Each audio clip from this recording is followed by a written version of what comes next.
સૌથી વધુ બળ્યું કોણ? જૂના કાળની આ વાત છે. એક દિવસ રાજા અને પ્રધાન વચ્ચે સંવાદ થયો. રાજા પ્રધાન કહે, જી હુકુમ, મને બહુ દાડાથી એક વિચાર મોજવ્યા કરે છે. મનહારીએ ઘણી માથાફોડ કરી, પણ એનો ઉકેલ જડતો નથી. તમે તો રાજના પ્રધાન છો, વળી હોશિયાર છો, બુદ્ધિ ચાતુર્યમાં નિપુણ છો, તમને એનો ઉકેલ કદાચ જડશે. પણ બાપુ, કાક માંડીને વાત કરો તો એનો મેળ ઉતરે ને. પ્રધાનજી, મને ઘણી વખત એવો વિચાર આવે છે કે બુદ્ધિવાળો પુરુષ વધુ કામ કરતો હશે કે નાણાંવાળો. મને મગજમાં એની કંઈ ઘેડીએ બેહતી નથી. બાપુ, આ દુનિયામાં બુદ્ધિ જે કામ કરે છે એવું કામ નાણું કરતું નથી. બુદ્ધિવાળો પુરુષ નાણાંવાળા પુરુષને આંટી જાય.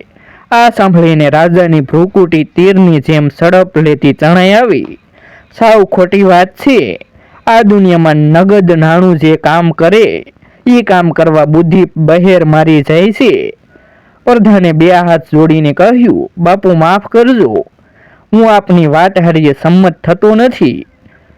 બુદ્ધિ આગળ વાસિંદુ વાળે ને લક્ષ્મી પાણી ભરે હું.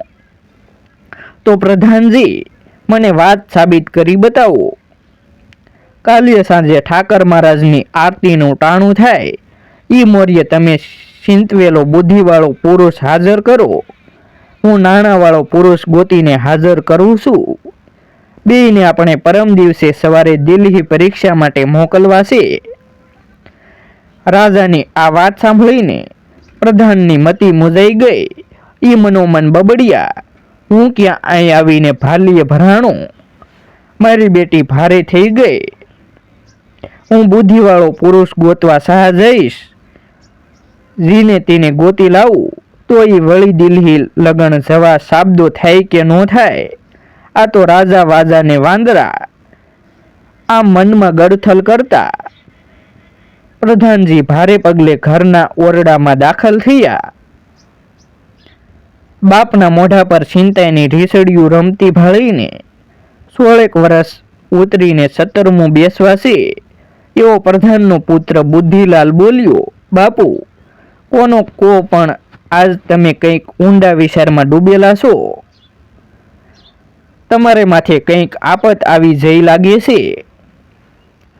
દરબારમાંથી રોજ હસતા હસતા ઘરે આવો છો ને, આજ આવ્યા કેડીએ તમારું મોઢું પરસેવે જેબજેબા થઈ ગયું છે. જે કંઈ હોય એ મને કહો તો જ હા, નકર ના. 2 વર્ષના જુવાન વસેરા જેવા ઉગીને ઊભા થતા દીકરાને હાથે ભરાયેલો જોઈને પ્રધાને કીધું, બેટા, આજ રાજા હારીએ સંવાદ થયો. રાજા કહે, નાણાંવાળો પુરુષ સડે. મેં કીધું, બુદ્ધિવાળો પુરુષ નાણાંવાળાને વટે. બાપુ, એમાં તમે શું ખોટું કીધું છે? તમારી વાત 16 આનાની ને ઉપર 2 વાલ સાચી છે. દીકરા, મારી વાત એટલેથી પતી નથી.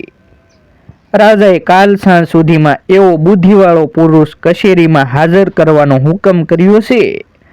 રાજા નાણાંવાળો પુરુષ લાવશે, પછી બેયને પરીક્ષા કરવા માટે દિલ્હી મોકલવાનો ઠરાવ થયો છે. હું બુદ્ધિવાળો પુરુષ કારમોક લાવું ક્યાંથી? મોળો પાતળો માણસ લાવું ને હારી જાય તોય દુઃખના દાડા, નહીં લાવું તોય દખના દાડા. મારે તો આગળ કૂવો ને વાહે વાઘ પડ્યો એવી હાલત છે. બાપુ, એમાં મતીને મૂંઝવ્ય નહીં હાલે. રાજા આગળ હું હાજર થઈશ. રાજા મનને ગમે એવો નાણાંવાળો પુરુષ ગોતી લાવતા. હું તમારો દીકરો છું. મારું નામ બુદ્ધિલાલ છે ને. નામ એવા કામ કરી બતાવીશ. શાબાશ દીકરા, એમ કહીને પ્રધાને પોતાના દીકરાને સાતી સરસો સાંપ્યો. પછી માથેથી ચિંતા ખખેરી. 2 બાપ દીકરાએ રંગત બાજટ માથે મૂકેલા રૂપાના ખુમસામાં હેતપ્રીતથી વાળું કર્યા.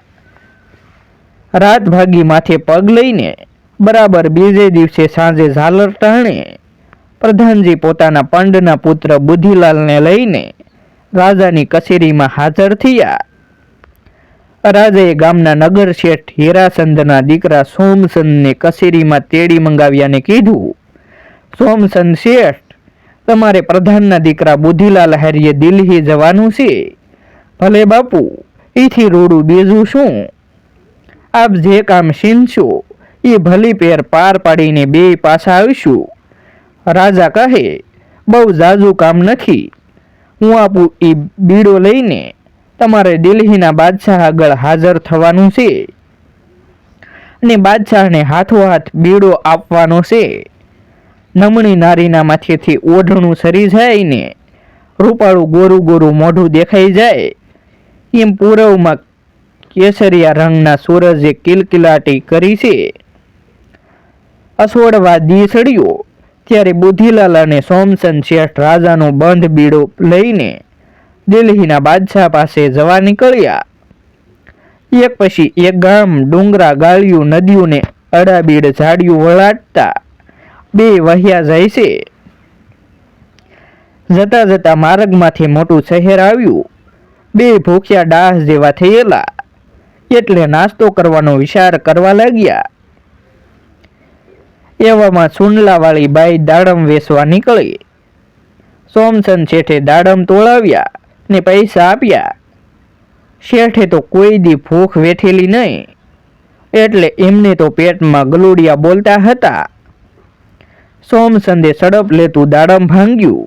ત્યાં તો બુધીલાલે એને હાથ ચાલીને રોક્યો ને પૂછ્યું, શેઠ, આ દાડમમાં દાણા કેટલા હશે? આ સાંભળીને સોમચંદ શેઠે કહ્યું, આ ભર્યા નાળિયેરની ભે આપણને શું ખબર પડે? તને ખબર પડે તો તું કે ને, હાસું પડે તો મોઢે માગ્યું એના માલું. ત્યારે શકમકમાંથી તીખારા ઝરતા હોય એમ બુધીલાલે ખડખડ ખડખડ હસીને કહ્યું, દાડમ ભાંગીને ગણી લો. એની માલિકોરીએ બરોબર 878 દાણા છે. એમાં એક વધે ને એક દાણો ઘટે નહીં. કથી સોમચંદ શેઠે હર્ષમાં આવીને કીધું, તારી વાત સાચી પડી તો 1000 રૂપિયા આપું. પછી સોમચંદે પંડે દાડમ તોડીને દાણા ગણી જોયા. અદલો અદલ 878 દાણા મહીથી નીકળ્યા. એટલે લક્ષાધિપતિ સોમચંદ શેઠે બુધીલાલને 1000 રૂપિયા રોકડા ગણી આપ્યા. ત્યાંથી બે જણા પાછા ચાલી નીકળ્યા. ચાલતા ચાલતા એક નગરમાં આવી પહોંચ્યા. નગરમાં હાલ્યા જાય છે એમાં રાજાને ગોરસ જમાડવા જતી એક ભરવાડીય માથે ગોરહડું લઈને નીકળી. ભગવાનને કરવું ને સોમચંદને ઠેસ આવી. ઠેસ વાગતા એ ભૂંહ દેતાકને પડ્યો ભરવાઈ ઉપર. ભરવાડિયાના માથેથી દહીંનું ગોરહડું ભસ લેતું બુધીલાલના માથા પર પડ્યું. ત્યાં ભરવાડીએ તાડુકી, મારા રોયાઓ, આંધળા મુવાસો નથી ભાળતા, હવે હું રાજાને શું ખવડાવીશ? ભરવાડીએ તો ઉપડતા પગે જમાદાર કને જઈને ફરિયાદ કરી. ખડડોપ કરતા જમાદારે બેયને ઝાલીને જેલમાં ધકેલી દીધા. ત્યારે ગોળામાં જેમ એરું પૂરાઈ ગયો હોય ને બારો નીકળવા ફાફાડા મારે એમ સોમચંદ શેઠે આકુળ વ્યાકુળ થઈ ગયા. એ બાવરા બનીને બુધીલાલને કહેવા લાગ્યા, બુધીલાલ, આમાંથી છૂટવાની બારી ગોતો, નહીં તો આ જેલમાં જ સડીને બેય મરી જઈશું. મારી તો બુદ્ધિ જ કામ કરતી નથી. તારી બુદ્ધિ પોગેને ભલો થઈને આમાંથી છોડાવ્યો તો બીજા 1000 રૂપિયા ગણી દઉં. નક્કી તે કહે હા. 1000 રૂપિયાનો ઠરાવ કર્યો એટલે બુધીલાલે જેલ આગળ ચોકી ભરતા પોલીસને પાસે બકોરીને કહ્યું, જમાદાર સાહેબ, અમને તમારો રાજા ફાંસીએ ચડાવે તોય ભલે ને સૂળીએ ચડાવે તોય ભલે. અમારે એમની આગળ કેટલીક હરૂબરૂ વાત કરવી છે તો એમની પાસે લઈ જાઓ. બીજે દી રાજાની રજાથી જમાદારે એ બેયને કચેરીમાં હાજર કર્યા. ત્યારે બુધીલાલે બે હાથ જોડીને રાજાને કહ્યું, બાપુ, ભરવાડી આપને ગોરસ જમાડવા માથે ગોરહડું લઈને આવતી હતી. એ અમે જાણીને ફોડી નાખ્યું હતું. એ વાત પહેલા કીધી હોત તો આપને ગળે ન ઉતરત. એની વાહે એક જબરું કારણ હતું. એ ભરવાડીયા માથે ગોરહડું લઈને જેવી બજારે નીકળી એવું એક સમળું મોઢામાં ભરેલો એરું લઈને ઉડતું જતું હતું. એના મોઢામાંથી લાળ ટપકતી જતી હતી. એ ઝેરી લાળ આ ગોરહડામાં પડી એટલે મને થયું, જો રાજા આ ગોરહડામાંથી ખાશે તો નો થવાની થઈ જશે. એટલે મેં વિચાર કર્યો કે અમારું જે થવું હશે એ થશે, પણ આ રાજાનો જીવ બચાવવો જ. એટલે મેં બહુ ઊંડો વિચાર કરીને પછી જ ગોરહડું ફોડી નાખ્યું હતું. એની વાહે આ મરમ હતું. એનો ખુલાસો થાય એ મોરીએ તો આપના જમાદાર સાહેબે અમને ઝાલીને સીધા જેલમાં પૂરી દીધા ને ઉપરથી મારી મારીને હાડકા પાંસળા ખોખરા કરી નાખ્યા. એ નફામાં આ સાંભળીને રાજા બહુ રાજી થયા. બેને છોડી મૂક્યા ને સારું ઇનામ આપ્યું. બુધીલાલે સોમસન શેઠ પાસેથી 1000 રૂપિયા પાછા ગણી લીધા. પછી બે ત્યાંથી ચાલી નીકળ્યા. ચાલતા ચાલતા બરોબર 3 મહિને દિલ્હી પહોંચ્યા. અહીં દિલ્હીનો દરબાર હકડે ઠેઠ જામ્યો છે. સોને મઢેલ સિંહાસન ઉપર બાદશાહ બિરાજમાન છે. ફરતા અમીર ઉમરાઓ બેઠા બેઠા રાજકાજની ને વિનોદ ચાતુર્યની વાતું કરે છે. ત્યાં આવીને આ બે જણા બાદશાહને કોરનીશ બજાવીને ઊભા રહ્યા. બાદશાહે આવનારાઓને આવવાનું કારણ પૂછ્યું. એના જવાબમાં સોમસન શેઠે બાદશાહ આગળ બીડો ધર્યો. હાથમાં ખોખા મગફળી આપોને જેમ અંબાજીના ડુંગરા વાંદરા લઈ લે એમ સડપ દેતા બાદશાહે બીડો હાથમાં લીધો ને સબ દેતો ઓઘાડ્યો. આ તો બે એક કોરીએ ઊભા છે. બાદશાહે સકલ વકલ આંખ્યું કરીને બીડો વાંચ્યો. એમાં લખ્યું હતું, આવનાર બે માણસને ગરદન મારશો. બીડો વાંચીને બાદશાહ બોલ્યા, છે કોઈ હાજર? એક કહેતા 21. જાવા બેને ઊંડા કોતરૂમાં લઈ જઈને ગરદન મારો. આ સાંભળતા જ સોમસન શેઠનું પોતિયું ઢીલું થઈ પડ્યું. સિપાહીઓ તો બેયને હાથ બાંધીને ઊંડા કોતરૂમાં લઈ ગયા. ત્યારે બુધીલાલ બોલ્યો, કાં શેઠ, આ તો ભાલીએ ભરાઈ જ્યા, હવે શું કરશું? સોમચંદ શેઠની આંખોમાં આંસુના તોરણ ટીંગાઈ ગયા. ગળગળા સાદે એણે કહ્યું, બુધીલાલ, હવે તો તું બચાવીએ તો બચવાનું છે, નહીં તો મોતના ખબર આપણા ઘર સુધી નહીં પોગે. બાયડિયું બાપડિયું વાટડિયું જોઈ જોઈને વિરહમાં જોરી મરશે. શેઠ, હું આમાંથી ઉગારું તો મને શું હાલશો? બુધીલાલે કહ્યું, શું હાલશો? તું માગ્ય એ મેડી મહેલને માળિયા, સોનું ચાંદી જર ઝવેરાત, તું રાજી થઈને માગતા થાકશે. બુધીલાલ બોલ્યો, શેઠ, આમાંથી ઉગારું તો 5000 રૂપિયા હાલશો. તારા 5 પણ મારા 10,000. હવે વાર કર્યા વિના આમાંથી ઉગારીએ ઝટ. ત્યારે બુધીલાલે બુદ્ધિ લગાડી. ઈ એક મારા પાસે જઈને બોલ્યો, ઈને રહેવા દો, પહેલા મને મારો એટલે તને ખબર પડે, પણ તમારા રાજાને ખબર પડે. મારનાર કહે, ભે, તું મરવા હાટું થઈને આટલો અધીરો સિદ્ધને થાશો. હું મરવા અથરો થાઉં છું એ બરોબર છે, પણ એનું કઈ કારણ તો હશે ને. મારું મરણ એનું કારણ કહેશે. આ સાંભળીને મારનાર હઠે ચડ્યો. હવે તો કારણ કહે તો જ હા, નકર ના. ત્યારે બુધીલાલ શું કહે છે? તમારે કારણ જાણવું હોય તો સાંભળી લ્યો. જ્યાં અમારો જન્મ થયો હતો ત્યાં હાથ દુકાળ પડ્યા હતા. એક જ્યોતિષકારે એવું જોયું છે કે અમે અભાગ્યા જ્યાં મરશું ત્યાં 14 દુકાળ પડશે. હવે અમારા રાજાને માંડ કળ વળી છે.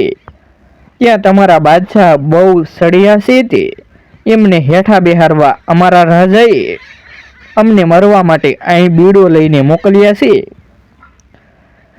મારનારને તો ઝડપ દેતા જઈને બાદશાહને વાત કરી દીધી. બાદશાહ સાહેબ, આ તો આવું છે. એટલે બાદશાહે બેયને પાછા બોલાવી ને સાથે વળાવ્યા મોકલીને કીધું, આ બેયને આપણા રાજની હદ વટાવીને મૂકી આવો. વાટમાં એ હાથે કરીને મરે તોય હવે તો મરવા ન દેશો. એ અભાગ્યા આપણા રાજમાં મરશે તો 14 વર્ષ મેહ વરસશે નહીં. આપણી પબ્લિકને ખોરાક ક્યાંથી પૂરો પાડશું? સિપાહીઓએ સોમચંદને બુધીલાલને દિલ્હીથી સરહદ વટાવી ફરતા ફરતા 2-3 મહિને દેશમાં પાછા આવ્યા. અહીં તો રાજા ને પ્રધાન બેઠા છે. પ્રધાનના અહીંયા ચિંતાનું કબૂતર ફફડી રહ્યું છે. ત્યાં બેય કચેરીમાં દાખલ થયા. બેયને પાછા આવેલા જોઈને રાજા અને પ્રધાન બેયને ખૂબ આનંદ થયો. બેયે સવિસ્તાર માંડીને હકીકત કહી સંભળાવી. ત્યારે રાજાએ કહ્યું, પ્રધાનજી, તમારી વાત સાચી છે. પૈસાવાળા કરતાં બુદ્ધિવાળો આદમી વધુ કામ કરે છે. આપના દીકરા બુદ્ધિલાલે એ સાબિત કરી બતાવ્યું છે. બુદ્ધિલાલને હું 500 સોના મોહરનું ઇનામ આપું છું. બુદ્ધિલાલ બુદ્ધિની ચતુરાઈથી સોના મોહરો અને શરતમાં જીતેલા રૂપિયા લઈને ઘરે આવ્યો. ત્યારે સર્વત્ર આનંદ વર્તી રહ્યો. આવા જ નવા વિડીયો જોવા માટે અમારી YouTube ચેનલ સબસ્ક્રાઈબ કરો અને વિડીયોને લાઈક અને શેર કરવાનું ભૂલશો નહીં.